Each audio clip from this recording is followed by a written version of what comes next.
Meenakshi is a manager with us. She is apprehensive about conducting her first value conversation with her team. These meetings are scheduled a week from now. Asha, our values champion, is helping her out. This is the first time that I'll be getting into a value conversation with my team. I really don't know how to go about it. Oh, don't worry, Meenakshi. I'm here to help you. Our first step is to internalize our values by going through the values handbook and ensuring that all our team members read it too. The ABG values of integrity, commitment, passion, seamlessness and speed are a code that each one of us needs to live by. The values handbook can help us to understand them completely. The key to any meaningful discussion is to prepare for it thoroughly. A values conversation with a team member must not be colored by prejudice or bias. But how do we avoid bias or prejudice?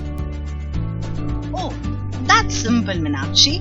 All we need to do is maintain a record of critical incidents. Capture critical incidents of value behaviors displayed by the employee. Also, capture incidents where a team member did not live up to our values. It is our responsibility to ensure that this discussion takes place purely on the observed value behaviors and not on perception. Well, I haven't maintained any critical incident diary so far. So, what do I do? Well, in that case, you need to spend a good amount of time to think. Recall instances where you feel the values were displayed or violated. You can also ask your team member to come prepared with critical incidents that can support the process.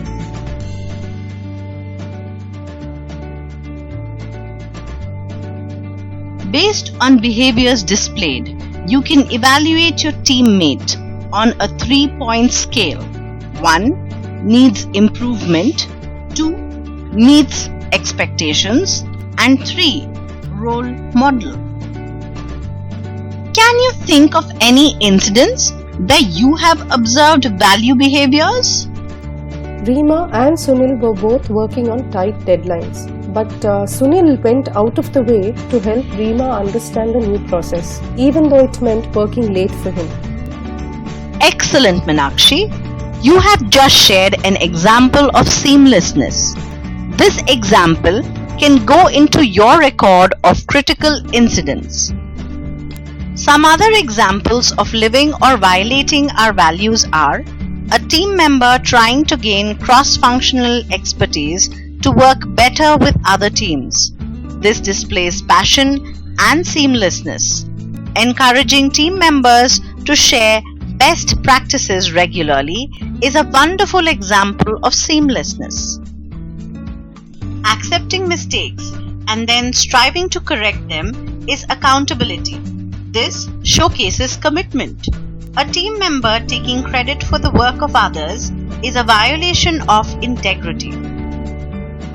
Do remember, you need to be careful about not letting recent experiences color your ratings. So, think of critical incidents for an entire year before arriving on a rating. Meenakshi, we believe that every employee is a living example of our values. All they need is encouragement. A non-threatening environment goes a long way in ensuring this. What do you mean by that, Asha? How do I create a non-threatening environment? I'm glad you asked. Engage your team members in a dialogue based on recorded incidents, especially when the rating is 1. If not convinced, let them know that they can reach out to the next level manager or HR. These interactions need to be pleasant and end on an encouraging note.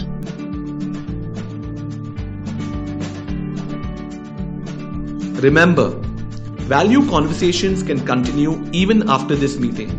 Instant feedback is always good. Encourage your team members to live our values at every possible opportunity. Recognize and appreciate them when they live the values. When they fall short, support and guide them to embrace our values.